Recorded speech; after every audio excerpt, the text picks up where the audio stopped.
A dozen. A dozen will be fine. I know.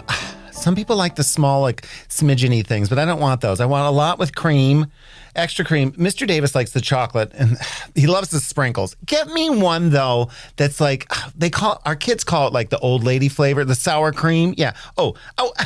Oh my goodness. Oh goodness gracious. Hi there. It's me, Mrs. Kasha Davis, your auntie, ordering some donuts because why wouldn't you? It's a Tuesday. And who doesn't like a nice treat to go with your coffee? I want to thank you so much for watching and subscribing and enjoying Auntie, the movers, the shakers, the motivators, and the entrepreneurs. And today is absolutely a treat. Another international delight. An international delight. Devin Hegg from Amped Accessories. Hello. Hello. Can you hear me? I can hear you through international waters. And look at that fabulosity you have there. This is a fabulous crystal phone. Yeah. Well, we don't do anything simple around here, but it's just, it's toned down a little bit. I was just going to say that. Seriously, how long is the extension? No, that's personal. That's personal. As long as you want. There you go. All right. I hate to say hang it up, but show everybody first. I'll hang mine up. You show everybody. Show off your wares. I mean, this is, oh my gosh. You don't need that. You should send that to me. You don't need that. Well, all we need is food and water. The rest is just fun. So, you know what? That is a very, very, very good point. And honestly, if I would just have water for a while, that would be a very good idea. I'm sometimes I'm a little overextended on the food avenue. Oh my gosh, darling Devin, tell us first of all. Now, where in Canada are you? I am in Calgary, Alberta, and we still have snow. You still have snow. Well, it's not that much different. Yeah. We're here in Rochester, New York, where sometimes we have a little bit of snow, then it's nice and 80 degrees, and then we get some rain, and then there's a solar eclipse and stuff, just like things like that just pass through. But honestly, though, so you're there in Canada. Now, you just got home. Where were you? Don't get jealous, everyone. I was in the booming metropolis of Lethbridge, Alberta, and Medicine Hat, Alberta. Oh, and what were you? Of them, I know. What were you doing?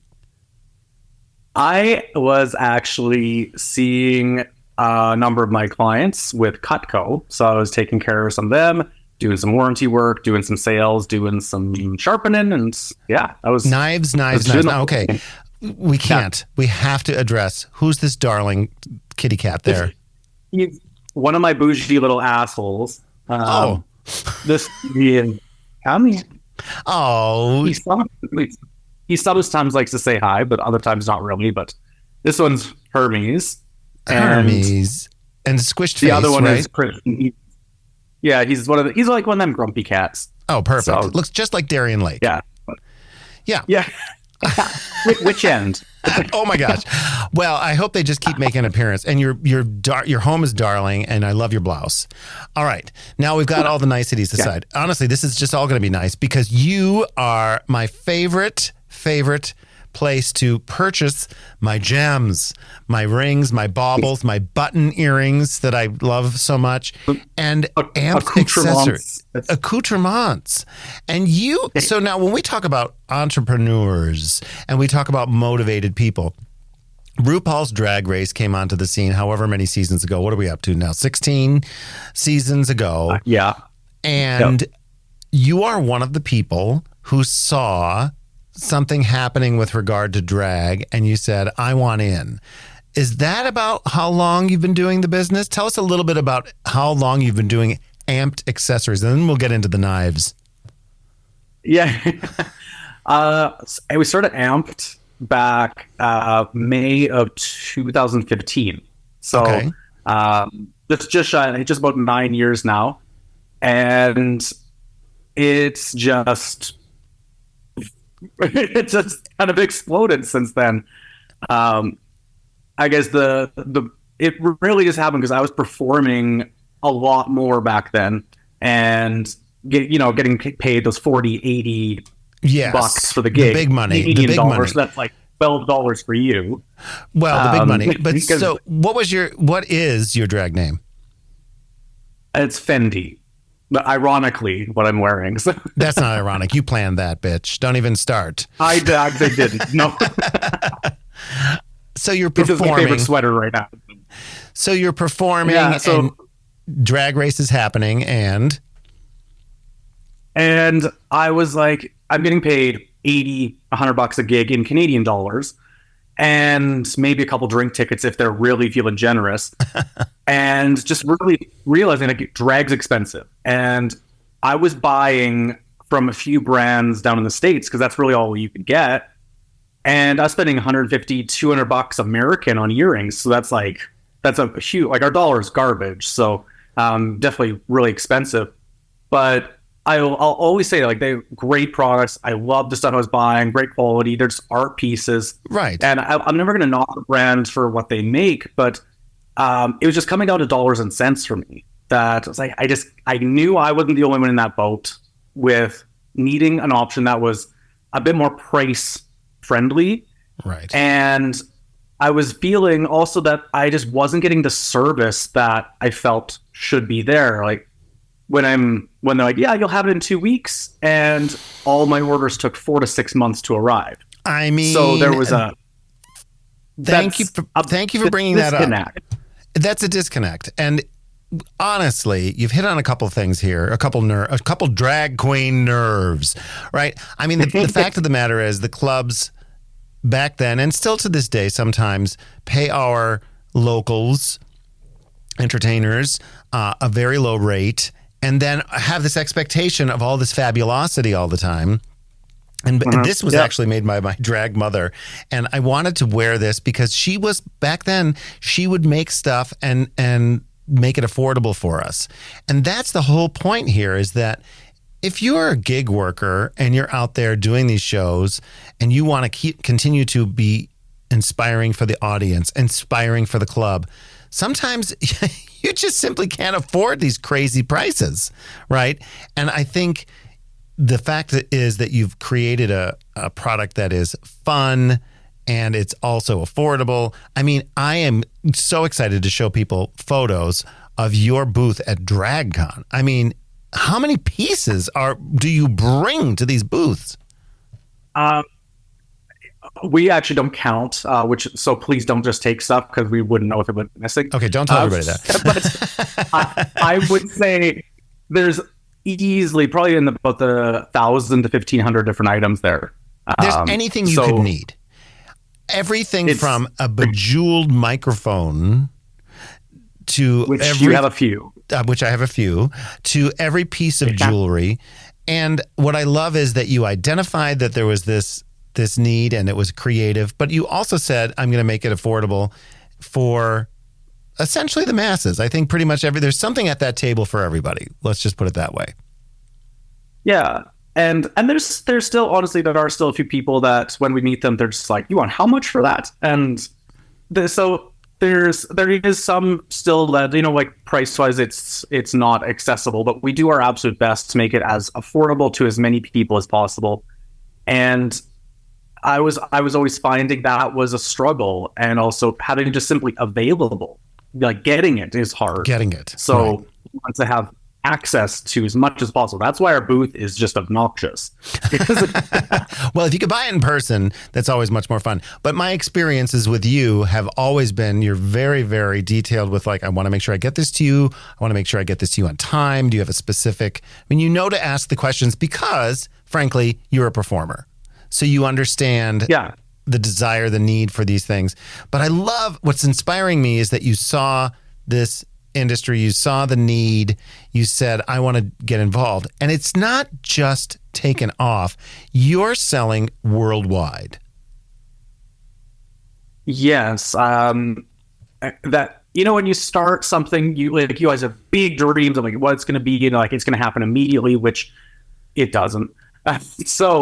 But we had a lot of great big ideas of like, this is what we want to go for. This is what we want to look at. And we'd had stuff like Canada, US. I've shipped stuff to Finland. I'm sending stuff out to Australia later this week.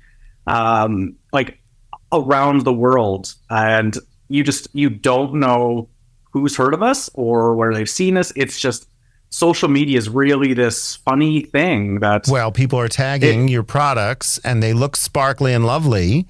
And if you've got people backing it up. Now, so you've been obviously involved with RuPaul's Drag Race, but so you're out at the drag cons. Which drag cons have you attended? we started May of 2015, and that was actually, I think we made our first piece of product June of 2015, which DragCon 1 was in May. So right. we got there in 2016. So less than a year old, and we were at DragCon LA. I've actually lost count of how many DragCons because there's so many, but we've done LA many times. We've done New York. We've done London. We've been there three times now. And we actually did Drag Expo in Australia this last year as well. Now, not so much the travel aspects, in terms of the experiences, are there any fun stories or any really heartwarming stories that you remember from being out at any of these DragCon experiences, where maybe somebody comes up to the booth or whatever? Honestly, every day is different. You don't know who's going to walk up. Have you watched the show Criminal Minds before? I know it. Yeah. So the girl that always does the typing and the researching, she just walks up to the booth one time in LA and she buys some brooches. And I'm like, how random is that? But welcome to LA. Who's going to walk up.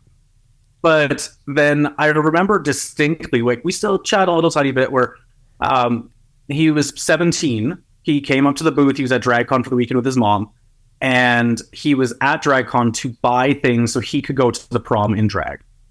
And it was...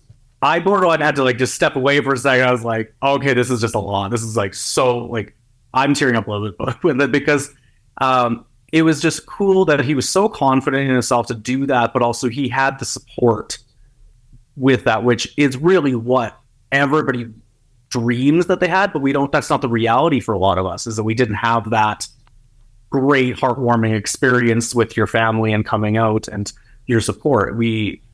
Some of us did, some of us didn't. So it was just very cool to see that happen. And I was like, it was just cool to be part of that. We're part of that process. Did you have that support when you were growing up?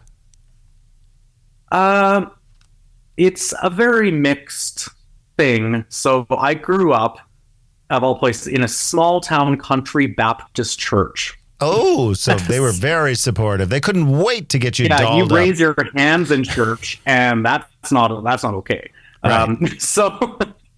But again, with that, I don't regret my upbringing. I'm happy where I came from. I'm happy how I was raised because it instilled so many values in me with that side, but growing up on a farm, hard work. Yeah. And so... I know where my parents are at with kind of their beliefs and how they see things, and I'm not the type to want to push anything on them. Okay. So we've had the conversation. We've talked about it. That's kind of where it is. That's where it is. They know, but at the same time... They know, but at the same time... No, you said they know, but at the same time... At the same time, they're just happy to see me in my life being just successful and working hard and just accomplishing things. So they know that if I'm paying my bills, if I'm not breaking the law, doing anything I'm doing, they're happy, they're thrilled. So that's good. And ultimately that is what parents want, I think, is to see their children happy, healthy, and successful, one would hope. Now, but let's backtrack though. Imagine 17-year-old Devin gets to go to something like DragCon when you were that age, and you were able to be supported by a community of people who are saying, you can be exactly who you are. Mm-hmm. What kind of an impact do you think that would have had on your life? Yeah, and I guess it's hard for me to kind of rewind because I just always put myself in the place of what I've actually gone through, and that's I guess. But I think in that point in my life, I wasn't really sure where things were going to go. And like, I grew up going to church. I went to Bible college for a year. So I have that faith and I have those values, and that's still very important to me. And I kind of had it evolve into what makes it for me. But there was no market for rhinestone crucifixes at that point, so you probably wouldn't have stumbled upon it. Made some. Have you made them? Good. Yes. I mean, honestly, for me, if I were to rewind to that place, I probably wouldn't have necessarily gravitated towards it. I probably would have said, "Oh, if the fact is that what makes me so happy is to know that 17-year-old was able to come and purchase the things to go to prom in drag or however they presented themselves, and to be an adult there at a booth, and for them to say, wow, beyond prom, I have the opportunity to have a happy, healthy life. There is a community here, and to be this thriving business, and for them to say, oh my gosh, there is a future, regardless of what's happening at home, regardless if we're being told otherwise. What I love about RuPaul's Drag Race, what I love about DragCon, what I love about your business and social media is that there's hope for people to say, oh, and for parents to say, wow, you can have a successful business. You can have a successful life, a successful career being who you are. You don't have to hide at all. Now, and go ahead. I found that since I left high school, since I've gone through college, since I've kind of figured out who I am, I look back at and I see, and it breaks my heart that there's like people in the younger generation now that, because social media is so prevalent, that they either have all the support or negative support, and it's just they're in a very scary place sometimes, and you hear the stories, and you're like, this should not be happening. We need to support the community how we can and give back where we can and do our part in our own way to make it better moving forward for everybody that's out there. Absolutely. So that's always important. And make it sparkle. I totally don't. It was tough. Well, and make it sparkle, right? Make it along the way. We do a little bit of that here. You do a little bit of that. Okay. So now at this point, how many crowns and scepters have you been a part of with RuPaul's Drag Race? It sounds bad, but I actually would have to count. But we've done 9 different franchises, right, around the world. Canada, we've done the UK, Philippines, Brazil, Mexico, Germany, Australia, Mexico. Did I say that? Yeah. Do you get? We've done a few. You've done a few. Do you get a call from RuPaul saying, "I need a crown and scepter"? How does this work? Yeah, we have coffee. We chit chat. We got our little nook on the front porch, and we just visit. And no, it's nothing like that at all. We started by chance, got connected to Canada's Drag Race, just completely by chance, and then we just started working with them. And then it has kind of evolved a little bit because they were really happy with how we were working with them and creating and getting based on what they were wanting. And then they talked to World of Wonder, which kind of was a big thing. And I get this call one day after they'd already offered us UK, this last one that's just finished airing. And they're just like, hey, so I have a question. Like, how would you like 5 more franchises? But who would say no to that? But I was like, oh, what do you mean? And that's where Australia and Philippines and Germany, Brazil, and Mexico all came from in one phone call. Again, you can't make that up. It just happened. but it was all because we just really cared about the process and wanted to create something we could stand behind, be proud of, and that they would be thrilled to have as well. And it's just kind of evolved. Now I've had a scepter in my hand for All Stars as part of the filming process. I did not win it, but are these specific to each franchise? Are they specific to each show? Are there special things about them? Yeah, without giving away too much, basically, like our experience is they each kind of have a vibe they're looking for, or a color scheme they're looking for, or a style or a size of something they're looking for, and then there's like, okay, take those notes and just run with it and just create. Nice. And then we go back and forth a little bit and show them some kind of what we're creating, and they're like, hey, could you do like this? Could you adjust this? And then it's very interactive because, again, I want them to 100% love what they're getting. So it is a pretty interactive process, but every single crown is different. Every scepter is different. We don't make the same one twice. And I've had more than a few people message saying, hey, I want this season of this franchise's crown. Can you make it for me? I'll pay whatever you want. So I was like, oh, that's absolutely cool. Not. That's cool. Will not do that. No. So they know it and they love it and they want the replica, but that's cool. And you're saying, no, there's the one and only, just made for that queen. Wonderful. Okay. Yeah. And who are some of your favorite customers besides me? Well, you didn't make the list. I'm kidding. I know I made the list. You're actually... I was thinking that I was trying to actually remember what year we met. I don't know if it was 2016 DragCon or if it was 17, but it was DragCon early on. It was somewhere in there. And right. You've always been just somebody that just, you come by just to visit and just catch up, and we just have those different kind of conversations that you just don't have normally, and we have that honest conversation. But like people like you, like we worked with Darian for a long time. We've worked with like Jimbo for a long time, Bianca, Nikki Doll. Honestly, it's hard to remember. There's so many, but your favorite is me. Of course. Well, it's like we don't want to say it, but we know what's I'll say happening it for here. you. So. It's not a problem.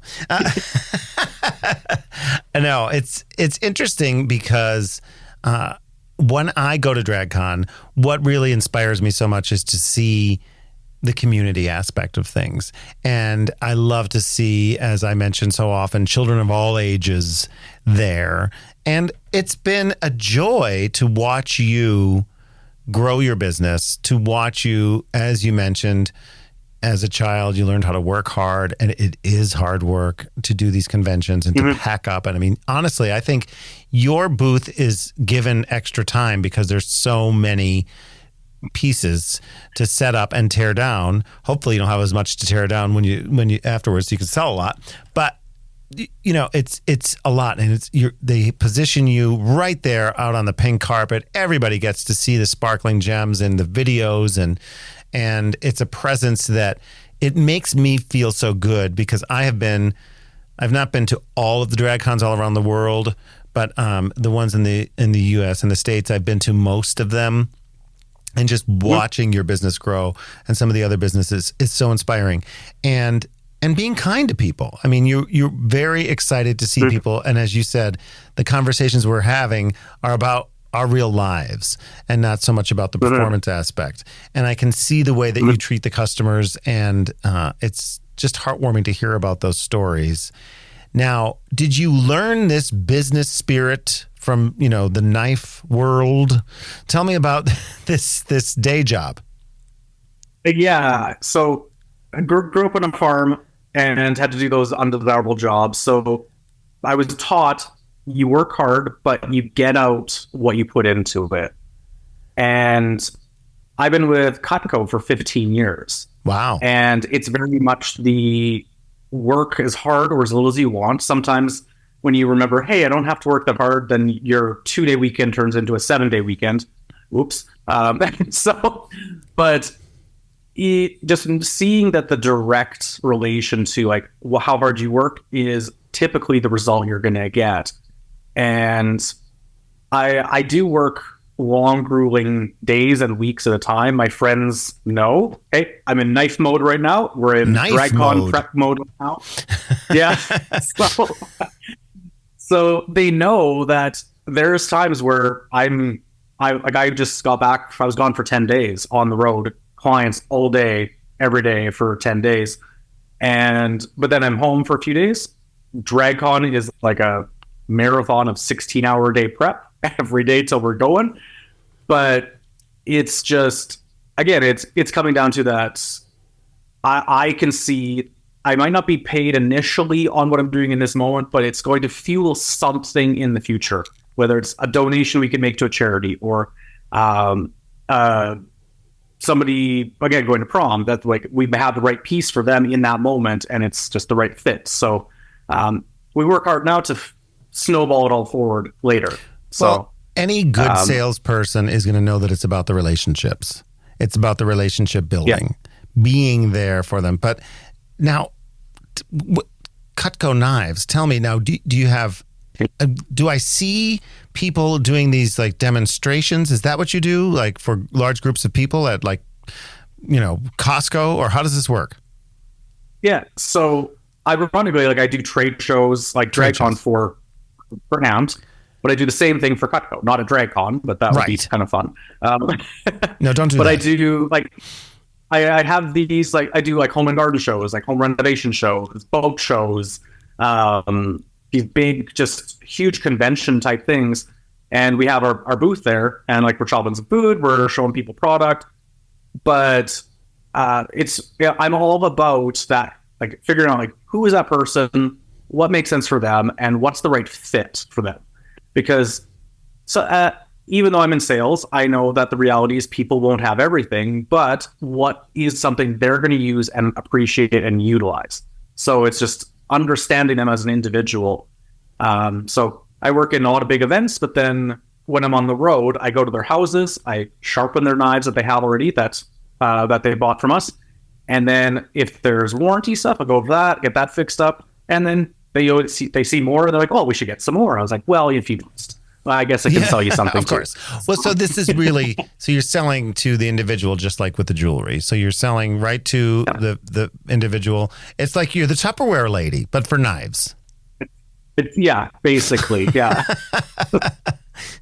Any like, knife throwing contests, like or anything special like that? Yeah. Seal the deal. The big thing, I do these like the home and garden shows and events. People walk up, they're like, oh, are these where's your throwing knives? I was like, we don't make those. They're like, oh, are these the ones that cut through a brick? And I'm like, what recipe are you making? Now, are you a cook? Are you a chef yourself? I actually went through culinary school. Oh. So, and I'm clearly not using that degree directly, but I feel I'm on the other side now with the physical understanding how it's made and translating to the everyday person with the product. So if you went through culinary school, I'm assuming there's training with regard to knives. Mm-hmm. Yeah. So these things connected. Yeah, they teach you knife skills, and they teach you kind of like what knives are for what purpose and why and how they're designed a little bit. So I still I understand the technical side of that stuff. But most people at home don't understand any of that. So I'm just like, okay, this is the cook language. What's the average person language? How do I translate it for them and make it easy? So you're being modest. You've been there for 15 years. You've been number one in Canada for 13 plus consecutive years for service and past customers. And you've sold over $2 million worth of knives. That's impressive. Yeah. Yeah. And I mean, part of the reason why you're successful is you're not just starting out the conversation with your resume of accolades. I think there's humility in a good salesperson. You want to make sure that people are happy with the product, it seems. Mm-hmm. That is really important to me. My goal is to make sure that they love what they have, they understand how to use it, and that they're happy with that. If they're not, let's get it fixed. Right. And go from there. That's how I always lead. I lead with service. I'm not the type of, okay, it's not credit cards before customers. It's the opposite for me. It's always the customer first. And if they need to buy stuff, then I get paid. So I'm okay with that. But I'm very much lead with service before anything else. And I can attest to that because, I mean, honestly, I've been 99.9% of all the jewelry I have is from you. I do get, if I'm in someplace, I'll pick something up just because it's clip, you know me. But the fact of the matter is, it's because of the relationship. We've stayed friends. We maintain a communication. And when I need something, I know it's going to be done and it's going to be delivered. As a matter of fact, a box came to our house that I started to open. And what's going on? What is that? Yes. So a little bit of an opening. Tell me a little bit about what's happening here. I started to open it and then you just said, no, don't. So what's happening? Well, I wanted to let you open it so it's a bit easier, but because I know that you do drag brunches quite regularly. Right. And it's and Darian and Ambrosia and Aggie. And so I didn't know if there was anybody else kind of in the mix there, but Carmen I basically...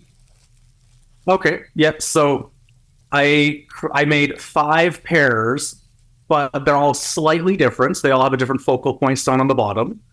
Oh. So each girl can have a pair, so you can send those all to your girls. That is so amazing. Thank you so much. They're not going to get any of them. Now that I know each one, no, I'm kidding. It's on record. It's on record. I love my sisters. This episode is not making it to YouTube, is it? No, it's on record, and I love my sisters. And honestly, I know that they have all purchased your products and will be excited about this. And we actually have a really big show coming up this particular weekend, and I will make sure that everybody has them. And we will get a picture.